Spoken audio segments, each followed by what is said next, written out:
Hello and welcome to another video of preparation days guys. आज का ये interview खास होने वाला है गाइस। आप एसएससी सीजीएल के most sought after department income tax department के बारे में जानने वाले हैं।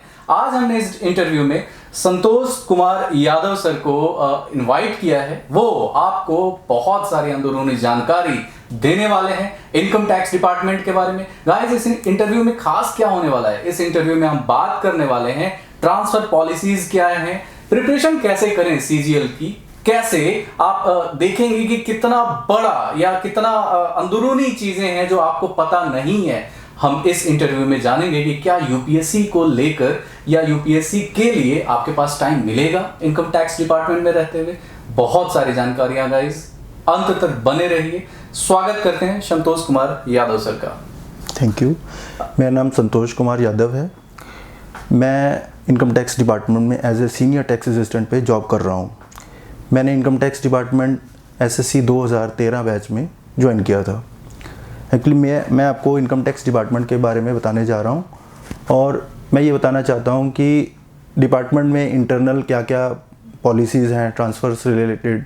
इससे पहले कि मैं आपको बताऊँ, इससे पहले मैं अपनी बैकग्राउंड के बारे में बताना चाहता हूँ। मैं इंजीनियरिंग बैकग्राउंड से था, बीटेक कर रहा था, बीटेक करी मैंने, एमटेक करी पंजाब यूनिवर्सिटी से। इसी दौरान एक्चुअली मैं तो अपनी ही फील्ड में तैयारी कर रहा था। इंडियन इंजीनियरिंग सर्विसेज और गेट के थ्रू मैं किसी पब्लिक सेक्टर यूनिट में जाना चाहता था।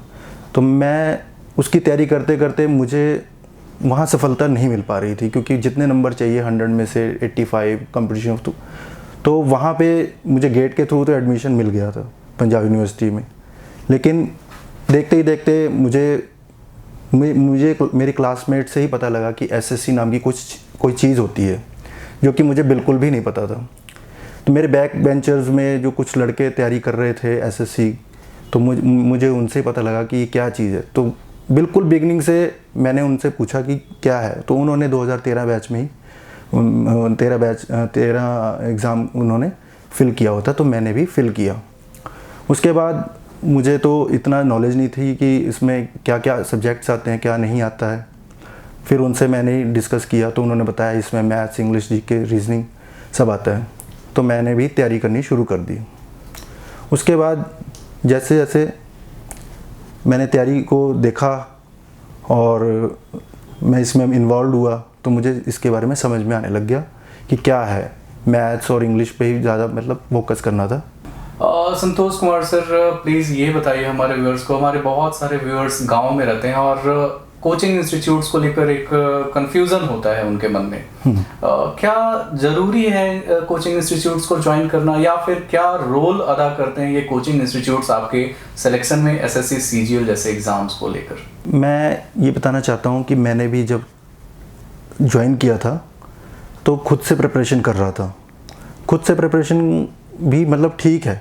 आज के टाइम में जैसे ऑनलाइन इतने सारे हमारे पास इंफॉर्मेशन है, चैनल्स हैं, हम यूज़ कर सकते हैं, लेकिन उस टाइम पे इतना ज़्यादा नहीं हुआ करता। तो इसलिए मुझे लगता है कि मैं रैंडमली तैयारी कर रहा था, तो उसमें थोड़ा मिस गाइडेंस हो रही थी, एक्चुअल पाथ नहीं समझ में आ रहा था। तो मैंने देखा कि एक इंस्टीट्यूट है, तो मैंने वो ज्वाइन किया।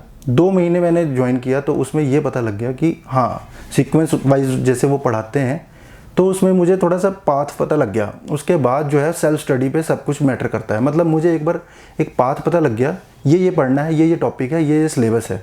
और टेस्ट सीरीज़ इसमें सबसे ज़्यादा इम्पोर्टेंस रखती है, क्योंकि टेस्ट आप जितने टेस्ट लगाते रहते हो, आपके जो डे बाय डे उसमें मार्क्स आते रहते हैं, वो आपकी तैयारी को इम्प्रूव करते रहते हैं। तो मैं ये मानता हूँ कि जो कोचिंग है, अगर मैं अपने टाइम की बात करूं तो उस समय तो YouTube वगैरह पे नहीं था, लेकिन आज के टाइम में काफ़ी कुछ है। तो आप कोचिंग को मैं इतना नहीं मानता कि ज़रूरी है इंस्टीट्यूट ज्वाइन करना। सर, तैयारी शुरू करते ही सीजीएल जैसे एग्ज़ाम की तैयारी शुरू करते ही बच्चों के सामने एक सबसे बड़ा प्रॉब्लम ये आता है मैथ्स और इंग्लिश कि ये ऐसे सब्जेक्ट्स हैं जिनको लेकर थोड़ी सी घबराहट होती है या प्रॉब्लम आता है। तो सर ये बताइए हमारे व्यूअर्स को, आपके सामने सबसे बड़ा हर्डल क्या था और आपने कैसे उस हर्डल को पार किया? सर, सब्जेक्ट की बात की जाए तो। जी, एसएससी में जो सब्जेक्ट्स की बात अगर मैं करूं तो प्री में 4 सब्जेक्ट्स आते हैं, मैथ्स, इंग्लिश, रीजनिंग, जीके। तो इसमें अगर एसएससी को क्रैक करने के पॉइंट ऑफ व्यू से बात करूं तो इसमें 2 सब्जेक्ट्स जो हैं सबसे ज़्यादा इंपॉर्टेंट है, वो है मैथ्स और इंग्लिश। क्योंकि जो प्री अगर कोई क्लियर कर भी लेता है बाउंड्री पे, कट ऑफ पे, तो वो आगे मेंस में फंस जाता है। मेंस में क्या है, मेंस में मैथ्स और इंग्लिश आता है 200 नंबर का।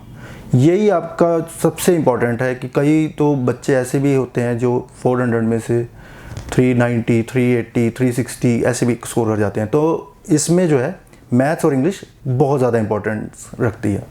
अच्छा, इंग्लिश कैसे इम्प्रूव करनी चाहिए मैं इसके बारे में बताना चाहता हूँ। मैंने क्या किया था, मैंने तो इसमें जो वोकेबलरी है वो इतनी इम्पोर्टेंस रखती है, क्योंकि देखो सारी इंग्लिश जो है वो वोकेबलरी पे डिपेंड करती है। तो नोट्स बना लीजिए, जो भी वर्ड समझ में आता है नोट्स बना लीजिए, लिख लीजिए, हिंदी में लिख लीजिए। रोज़ डे बाय डे आप 10 to 20 वर्ड्स याद कीजिए। जितनी अच्छी वोकेबलरी आपकी होगी उतनी फास्ट आप इंग्लिश को सॉल्व कर सकते हैं। मेडिकल टेस्ट की बात की जाए सर, तो बहुत सारे मुझे ईमेल आते हैं उन तमाम कैंडिडेट्स को जो अनश्योर हैं या अनसर्टेन हैं मेडिकल स्टैंडर्ड्स को लेकर, सीजीएल जैसे एग्जाम्स में या एसएससी के एग्जाम्स में। सर आपका एक्सपीरियंस कैसा रहा मेडिकल को लेकर, क्या क्या टेस्ट हुए सर? अगर आप हमारे कैंडिडेट्स को बता पाएंगे तो उनकी बड़ी मदद हो जाएगी। जो मेडिकल है, अगर स्पेसिफिकली मैं इनकम टैक्स डिपार्टमेंट से रिलेटेड अगर मैं बताऊं तो इसमें जो मेडिकल है वो बहुत ही इजी है। इसमें कोई मतलब कुछ ज़्यादा वो नहीं है।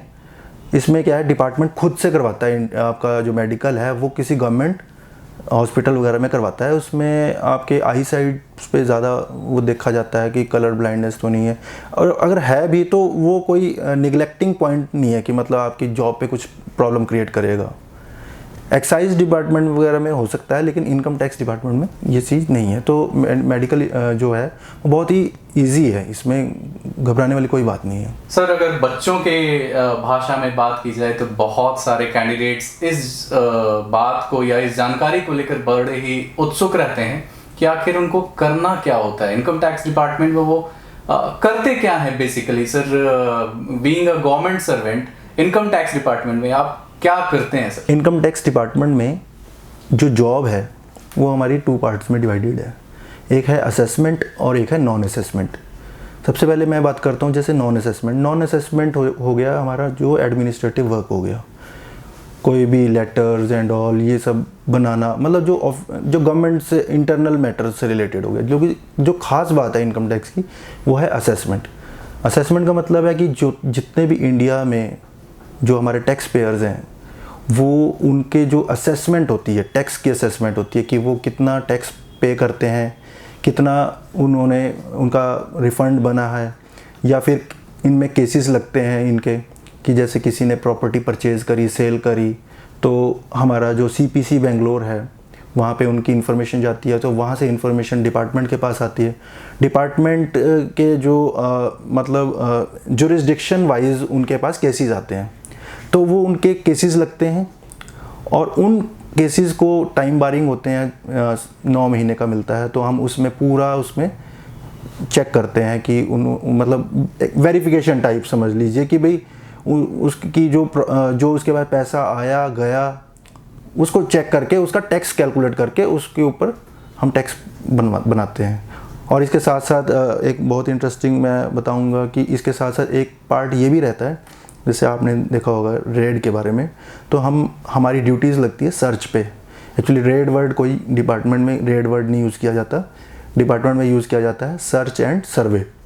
सर्वे होता है कि नॉर्मली किसी प्रेमाइसिस पे जाके हम, अगर हमें कोई शक है कुछ है कि कोई पैसे ज़्यादा कमाता है या टैक्स नहीं पे करता, तो हम नॉर्मली किसी प्रेमाइसिस पे जाके सर्वे कर सकते हैं। वो सुबह मॉर्निंग मतलब सनराइज़ के बाद और सनसेट से पहले जा सकते हैं, लेकिन जो सर्च होता है वो एनी टाइम जा सकते हैं।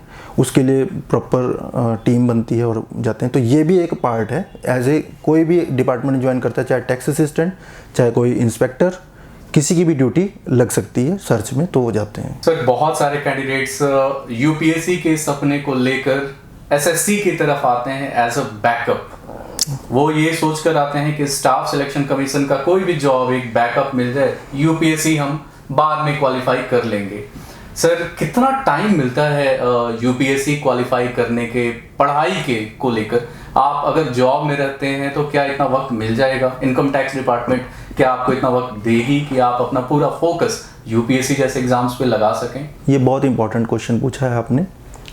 एक्चुअली मैंने भी डिपार्टमेंट यही सोच के किया था, लेकिन किसी ने गाइड नहीं किया था। लेकिन मैं आपको सबको गाइड करता हूँ कि डिपार्टमेंट में आप अगर कोई यूपीएससी एस्पिरेंट है, अगर वो तैयारी करना चाहता है तो वो बिल्कुल कर सकता है। कंडीशन ये है कि डिपार्टमेंट में जैसे ही आप ज्वाइन करते हैं तो डिपार्टमेंट में बहुत सारे मतलब सब डिपार्टमेंट्स हैं, तो कुछ मतलब जो पार्ट्स हैं, अगर आपकी पोस्टिंग ऐसी जगह हो गई कि जहाँ पे बहुत नील काम होता है, यानी कि आपको फिक्स टाइम पे और ऑफिस में भी टाइम मिल जाता है पढ़ने के लिए। लेकिन कंडीशन मैं ये भी बताना चाहता हूँ कि अगर आपकी पोस्टिंग कहीं ऐसी जगह होगी, असेसमेंट नॉन असेसमेंट में आपका क्या है, फिक्स टाइम पे आप ऑफिस जाओगे, फिक्स टाइम पे आप घर जाओगे। सुबह 10 बजे से पहले का टाइम मिलेगा आपको पढ़ने का, शाम को 6 बजे के बाद पढ़ने का टाइम मिलेगा। और ऑफिस में अगर कोई इतनी डेडिकेशन दिखाता है तो ऑफिस में भी 2-3 घंटे निकाल सकता है। लेकिन कंडीशनली मैं बता रहा हूँ कि अगर आपको असेसमेंट में हो गया कहीं पोस्टिंग और जहाँ वर्कलोड ज़्यादा है, केसेस ज़्यादा हैं, तो वहाँ पे आपको बिल्कुल भी टाइम नहीं मिल पाएगा, क्योंकि वहाँ पे आपको कई बार सैटरडे भी लगाना पड़ सकता है, कई बार सर्चिज़ पे भी जाना पड़ सकता है। तो मतलब समझ लीजिए कि 70-30 का रेशो है। अगर 70% है कि आप तैयारी कर सकते हैं और 30% अगर बैड लक हुआ, कहीं पोस्टिंग ऐसी जगह हो गई असेसमेंट में, तो वहाँ तैयारी नहीं कर पाएंगे आप। सर जैसा आपने अपने प्रीवियस आंसर में हमें ये बताया कि आप सर्च के लिए जाते हैं या फिर कुछ ऐसे फील्ड जॉब होते हैं, बहुत सारे वुमेन कैंडिडेट के हमारे ईमेल या कमेंट्स आते हैं, सर कितना सेफ है income tax department women candidate के लिए या गर्ल्स के लिए? सर मेरा एक्सपीरियंस ये है 5 इयर्स का, मैंने देखा है कि इनकम टैक्स डिपार्टमेंट वुमेन के लिए दी बेस्ट सेफेस्ट जोन में बोल सकता हूँ। डिपार्टमेंट में इतना अच्छा ऑरा है कि वुमेन के लिए मैं कहता हूँ कि बहुत अच्छी जॉब है। और फील्ड जॉब की बात करें अगर, तो मैंने जहाँ तक देखा है, तो जब हम कभी सर्च पे जाते हैं तो टीम जाती है, प्रॉपर टीम जाती है, उसमें वुमेन कैंडिडेट्स भी होते हैं, आईटीओज भी होते हैं, इंस्पेक्टर सब, मतलब एक नॉर्मल सा ऑरा होता है जिसमें बहुत इंटरेस्टिंगली मतलब जो कैंडिडेट है वो जाता है और सेफ भी है। और जो इंस्पेक्टर अगर कोई लेडी है तो डिपार्टमेंट कोशिश करता है, मैंने देखा है कि उसे फील्ड में कम ही भेजा जाता है। जैसे नॉर्मली एक मेन इंस्पेक्टर जो है जाता है फील्ड में कि कहीं मतलब नोटिस पोस्ट करने या कुछ करने, तो वुमेन को इसमें थोड़ा सा अवॉइड किया जाता है, उसमें मतलब थोड़ा उनको प्रिविलेज दी जाती है, तो है मतलब सेफेस्ट है बिल्कुल, मैं कहूँगा। सर ये जो सवाल है ये सबसे ज़्यादा सर्च किया जाने वाला सवाल, अगर सीजीएल जैसे एग्जाम्स की बात की जाए तो वहाँ पे होम पोस्टिंग को लेकर। सर मान लीजिए कोई कैंडिडेट अपने होम टाउन से बाहर कहीं पे पोस्टिंग हो गया, अगर कोई नॉर्थ इंडिया का कैंडिडेट साउथ इंडिया में पोस्टिंग हो गया उसका, और अगर वो अपने घर आना चाहता है या फिर पोस्टिंग को लेकर क्या स्थिति है सर इनकम टैक्स डिपार्टमेंट में? प्लीज़ हमारे कैंडिडेट्स को गाइड कीजिए। ये बहुत बड़ा इशू है डिपार्टमेंट में। जब भी कोई कैंडिडेट ज्वाइन करता है तो सबसे पहले उसकी क्यूरियोसिटी होती है कि मुझे होम स्टेट मिल जाए, पर क्योंकि उसके नंबर उतने नहीं हो पाते या कम रह जाते हैं तो उसकी वजह से उसका होम स्टेट से बाहर उसे पोस्टिंग मिल जाती है। पर अल्टीमेटली तो जॉब करनी है तो लोग चले जाते हैं। अब बात आ जाती है कि वो वापस आ सकता है अपने होम स्टेट में, तो मैं कहूँगा डेफिनेटली वो आ सकता है। उसे कहते हैं ICT, इंटर चार्ज ट्रांसफ़र। अगर वो अपने होम स्टेट को छोड़कर अगर किसी अदर स्टेट में जाता है तो वो ICT लेकर अपने होम स्टेट में आ सकता है, पर उसकी कंडीशंस हैं कि 3 साल की सर्विस चाहिए, पहली कंडीशन की मिनिमम 3 साल की सर्विस चाहिए। और अगर एक कंडीशन ये हो गई कि 3 साल की सर्विस, और सेकंड कंडीशन है कि अगर उसकी वाइफ या स्पाउस जो भी है, लेडी है तो हस्बैंड और वो, तो इसमें जो है अगर उस स्टेट में जिस स्टेट में वो वापस आना चाहता है कैंडिडेट, अगर उसमें उसका स्पाउस जॉब करती है तो उसका 1 ईयर में हो सकता है ट्रांसफ़र।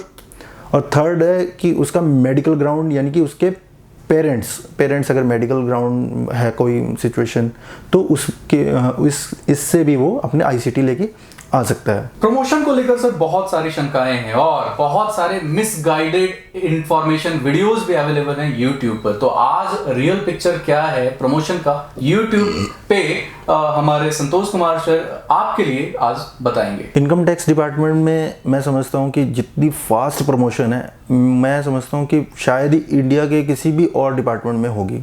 ये बात मुझे डिपार्टमेंट में आने के बाद ही पता लगी। एक्चुअली मैं अगर आपको पर्सनल एक्सपीरियंस और पर्सनल बताऊं तो मेरे को जब मैंने इंटरव्यू पोस्ट बैठा था तो मुझे इंटरव्यू पोस्ट नहीं मिल पाई थी, तो मुझे बहुत ज़्यादा रिग्रेट हुआ था और मैं बहुत निराश हुआ था। लेकिन जैसे ही मैं डिपार्टमेंट में आया और मुझे आगे यहाँ पे पता लगा कि यहाँ पे तो डिपार्टमेंटल एग्ज़ाम आप क्लियर करो और 2 साल के अंदर ही आप 2400 से 4200 ग्रेड पे टीए यानी कि टैक्स असिस्टेंट से आप सीनियर टैक्स असिस्टेंट बन जाते हैं 2 साल में। और उसके बाद आप इंस्पेक्टर के एग्ज़ाम क्लियर कीजिए तो विद इन 5 ईयर्स या मैक्सिमम 5 ईयर्स में आप इंस्पेक्टर बन जाते हैं। तो मतलब जो बेसिकली जो जब एसएससी के एग्ज़ाम होते हैं सीजीएल में, तो उसमें 2400 ग्रेड पे, 4200 एंड 4600 ये ग्रेड पेज की जॉब्स होती हैं। तो इसमें जो बात की जाए तो 2400 पे अब बहुत लोएस्ट लगता है, लेकिन अगर कोई पेशेंस दिखाता है और अपना होम स्टेट ले लेता है 2400 ग्रेड पे तो उसे 2 साल के बाद बहुत ज़्यादा सेटिस्फेक्शन होती है कि मैंने 4600 ग्रेड पे अगर मुझे अदर स्टेट में ना मिलकर मुझे 4200 ग्रेड पे मैं 2 साल बाद आ गया, तो उसे इतनी ज़्यादा सेटिस्फेक्शन मिलती है और वो बहुत प्राउड फील करता है कि इतनी फास्ट प्रमोशन है। और सेम मेरे साथ भी हुआ कि 2 साल बाद मेरी भी promotion TA to senior TA यहाँ पे हो गई थी। एक्साइटमेंट वाइज सर आप अपने डिपार्टमेंट को कितना मार्क्स देंगे? कितना एक्साइटिंग है आपका जॉब इनकम टैक्स डिपार्टमेंट में? इनकम टैक्स डिपार्टमेंट की जो जॉब है वो बहुत ज़्यादा एक्साइटिंग है। इसमें क्या है कि आपको इतना कुछ सीखने को मिलता है। डिपार्टमेंट में आपको नॉर्मल जो लाइफ है आपकी आस पड़ोस जो एनवायरनमेंट है, इसमें वैसे भी इनकम टैक्स का काफ़ी नाम है, तो आस पड़ोस में भी आपका काफ़ी रहता है। तो आपको टैक्सेशन से रिलेटेड इतनी इन्फॉर्मेशन मिलती है कि आजकल हमारे आसपास में सभी टैक्स पेयर्स हैं, तो कोई ना कोई इन्फॉर्मेशन मांगता रहता है कि कैसे मैं अपना टैक्स सेविंग करूं, क्या करना चाहिए। तो डिपार्टमेंट में आने के बाद आपको बहुत ज़्यादा नॉलेज मिलती है, क्यूरोसिटी रहती है, केसेस लगते हैं उसमें सीखने को मिलता रहता है। आपको सर्च पे जाते हो उसमें भी बहुत ही एक्साइटमेंट रहती है।